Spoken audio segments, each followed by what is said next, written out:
തിരുവനന്തപുരത്ത് ദീപാവലി ആഘോഷങ്ങളുടെ ഭാഗമായി കൈമനം മാതാമൃതാനന്ദമയി മഠത്തിൽ ഭക്ഷ്യമേളയും കലാപരിപാടികളും സംഘടിപ്പിച്ചു.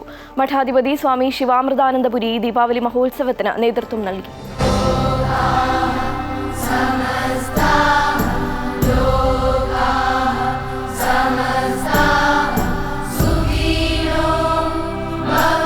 തിരുവനന്തപുരം കൈമനം മാതാമൃതാനന്ദമയി ആശ്രമത്തിൽ ഒരുക്കിയ ദീപാവലി മഹോത്സവത്തിൽ മഠാധിപതി സ്വാമി ശിവാമൃതാനന്ദപുരി അധ്യക്ഷത വഹിച്ചു. ബ്രഹ്മശ്രീ സൂക്ഷ്മാമൃതാനന്ദ ചൈതന്യ ഭക്ഷ്യമേളയും നൃത്ത സായാഹ്നവും ഉദ്ഘാടനം ചെയ്തു.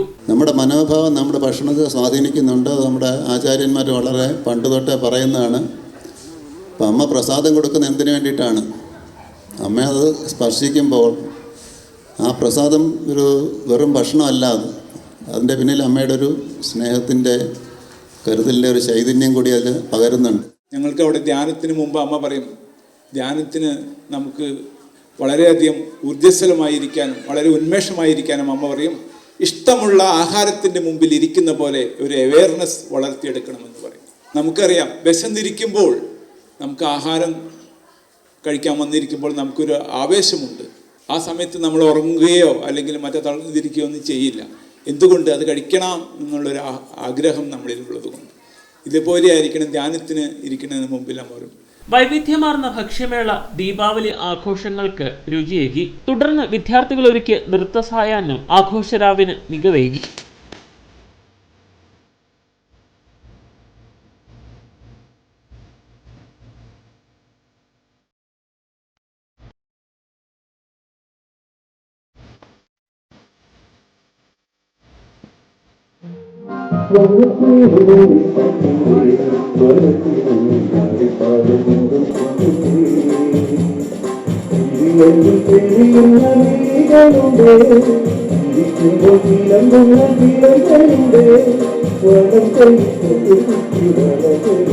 നിരവധി പാട്ടുകൾ കോർത്തിണക്കിയ സംഗീത സന്ധ്യ നടനും കേരള ചലച്ചിത്ര അക്കാദമി ചെയർമാനുമായ പ്രേംകുമാർ ഉദ്ഘാടനം ചെയ്തു. ചില വീഴ്ചകളോ കാഴ്ചകളോ ഒക്കെ നന്മയ്ക്ക് ഉണ്ടായാൽ പോലും ഒടുവിൽ വിജയം കണ്ടെത്തുക നന്മ തന്നെയാണ്. അദ്ദേഹം വളരെ വേറിട്ട രീതിയിൽ പല പല പ്രോഗ്രാമുകളും മറ്റുമൊക്കെ നടത്തുന്നതൊക്കെ ശ്രദ്ധയിൽപ്പെട്ടിട്ടുള്ളതാണ്.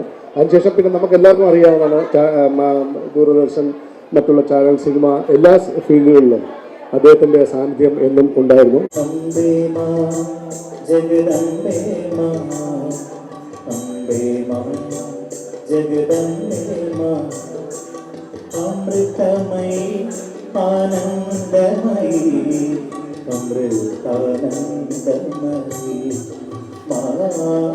രുചിയൂർന്ന ഭക്ഷണങ്ങളും പാട്ടും നൃത്തവും കൊണ്ട് അവിസ്മരണീയമായ ദീപാവലി മഹോത്സവം വർണ്ണ കാഴ്ചകളോടെ സമാപിച്ചു.